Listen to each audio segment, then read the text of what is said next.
Here we are at example 3. Exact same directions as example 1 and 2, but our equations are just getting a little bit more complex. We're going to sketch the curve, we're going to confirm our results on a graphing calculator, and we're going to eliminate the parameter to yield a rectangular equation. So notice how I have x equals cosine theta and y equals 3 sine theta. So instead of having t as a parameter, my parameter is theta. And instead of picking numbers like -2, -1, 0, 1, and 2, I'm dealing with angles. And because I'm dealing with cosine and sine, and both of them have a period from 0 to 2 pi, I'm just going to go ahead and pick 0, pi over 2, pi, 3 pi over 2, and 2 pi. You could pick more points, but I think that this is enough points for us to understand what's going on. All right, so when I take the cosine of 0, remember if you need a unit circle, this is where I'm at on the unit circle at 0, and the coordinate, x-coordinate there is 1, and then the y-coordinate is 0, and 0 times 3 is 0. At pi over 2, I'm here on the unit circle, and so that is the point 0, 1. So the x-coordinate or the cosine at this point is 0, and the y-coordinate is 1 times 3 is 3. At pi, the coordinate is -1, 0. So when x equals the cosine of pi, that's -1. 3 times 0 is 0. Down here at 3 pi over 2, I'm at the point 0, -1. So my cosine is 0, and then 3 times -1 is -3. And then when I'm back to 2 pi, I repeat the point 1, 0. Let's go graphing. Okay, so as I go graphing, I'm going to plot the point 1, 0, 0, 3, -1, 0, 0, -3, and then I'm back to 1, 0. Looks like an ellipse to me. Okay, make sure you do your orientation. Okay, let's verify our results. So again, I'm going to have to tilt this just because of the glare a little bit. So I'm going to hit menu, and we're going to pull it up in parametric. All right, so again, I'm in t, so I'm not going to use theta. So let's scoot this over, my x function was cosine theta, so I am going to put in the cosine of t. And then I have 3 sine t. And I went from 0 to 6.28, and I'm going to go ahead and leave that because 6.28 is 2 pi. And when I hit enter, again, I verify that I got the same graph that I did by hand. Now, when we eliminate the parameter, I will have to say that this is a little bit different than what we're accustomed to. I can't really solve for theta. I mean, you could take an inverse cosine on both sides, but watch what's kind of happening. If I take x is equal to cosine theta, I'm allowed to square both sides so that the x squared is equal to cosine squared theta. Remember, whatever I do to one side of an equation, I can do to the other. I'm going to do the same thing here. If I have y equals 3 sine theta, and I get sine theta by itself, so I have y over 3, and if I square both sides, I get y squared over 9 equals sine squared of theta. Well, don't we know by the Pythagorean identities that sine squared theta plus cosine squared theta is equal to 1? I'm so sorry, I keep forgetting to turn my phone off. So then I have y squared over 9 plus x squared equals 1. And for those of you that prefer it written x squared first, notice how I have an equation of an ellipse which corresponds to the graph that we found. Here we are at example 4, same direction, sketching the curve. We're going to graph it on the graphing calculator and eliminate the parameter. But now we're dealing with base E, and yes, friends, you're going to have some exponentials and logs in your homework. So some of that stuff from last year is going to come back to haunt you. So in this problem, we're back to a variable of t, and I'm just going to go ahead and just do -2, -1, 0, 1, 2, for my problems. And I'm going to go ahead and I'm just going to be able to get a lot of these values by using my calculator. So again, I'm going to try to tilt this so that the glare isn't bad. When I have t is -2 and I type it in there, I'm going to have e, and I'm going to have it raised to the -4th power. And so this yields approximately 0.018. And then when I put it into the y, I would just have plain e to the -2. And that yields 0.135. Okay, now I'm going to put in -1. I'm going to have e raised to the -2, because if I put in 2 times -1, I get -2. And so, wow, we have that already, 0.135. And then if I take e and I just raise it to the -1st power, I yield 0.367. So we're getting some small values. Now, you shouldn't have to put 0 in your calculator, because e to the 0, any power raised to the 0, excuse me, any base raised to the 0 power is 1. E to the 0 power is also 1. Now when I put in 1, I'm just going to get e raised to the 2nd power, which is 7.389. And then when I put in e to the 1st, we know that we get approximately 2.718. Okay, when I put 2 back in, I get e to the 4th. So I get big number, 54.598. And then when I put in e to the 2nd, I'm going to yield the 7.389. All right, so let's go graphing.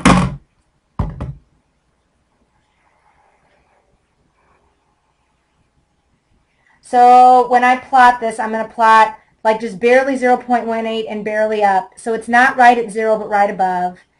And then when I plot the point 1.35, 0.367, it's going to be a little bit higher. Then I get to 1.1. Then I would go out to 1, 2, 3, 4, 5, 6, 7, and go up approximately 2.18. And 54.598 is way to the right, so I know that my graph is going in that orientation. All right, let's go ahead and verify this on our graphing calculator. Okay, so I'm going to go back and hopefully tilt this. I'm going to go back home, and I'm going to open up a graphs page. I'm going to go ahead and put this to parametric. Okay, so I've got e raised to the 2t, and then I just have e raised to the t, and my values were from -2 to 2. And you could play around with putting in different values to see the graph. And notice how we got the same graph as I did here. All right, so next, eliminating the parameter is another one of those that is kind of a sticky wicket. When I first started doing this, I thought, man, I have to do it with logs. But I want you to think about something. In the past, we've always solved for t in terms of x and substituted into y. But kind of think about it creatively this way. If I have y equals e to the t, I'm allowed to square both sides, right? Just kind of I did in the last problem. Well, I have y squared equals, when you have a power to a power, you multiply. And then I know that x is equal to e to the 2t. So if these are equal to each other, then y squared has to equal x. So y is equal to the square root of x. But notice only for values where x is greater than 0. We did have to adjust our domain. For example 5, we're going to eliminate the parameter and obtain the standard form of the rectangular equation. And we're going to go back and do this with a conic section. So I'm going to do an example of a circle. So here I have x is equal to h plus r cosine theta and y is equal to k plus r sine theta.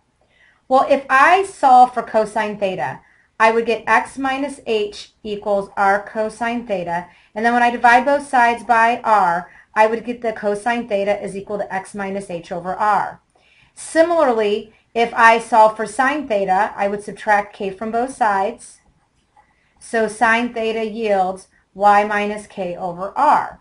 Well, we know that if I take cosine squared theta plus sine squared theta, that's going to equal 1 by the Pythagorean identity. And I am allowed to square both sides of an equation as long as whatever you do to one side, you do to the other. So my cosine squared theta is going to be equal to x minus h over r squared. My sine squared of theta is going to be y minus k over r squared. So I know that the numerator can be squared, and the denominator can get its own square. That should have been a square there, my error. I have y minus k, that should be squared, all over r squared. If I write this as one fraction, I get x minus h squared plus y minus k squared over r squared equals 1. And if I cross multiply, I get x minus h squared plus y minus k squared equals r squared, which is the equation, rectangular equation of a circle. On example 6, we're going to use the result from the example we just did to find a set of parametric equations. So we did an example of a circle, and we learned from the last problem that the parametric equations of a circle was x is equal to h plus r cosine theta and y was equal to k plus r sine theta, and that the rectangular equation was x minus h squared plus y minus k squared equals r squared. So in this problem, you're given a center of negative 3, 1 with a radius of 3. So just to review, if they were asking you for the rectangular equation of this circle, then I would have x plus 3, the quantity squared, plus y minus 1 squared equals 9 because I take the radius squared.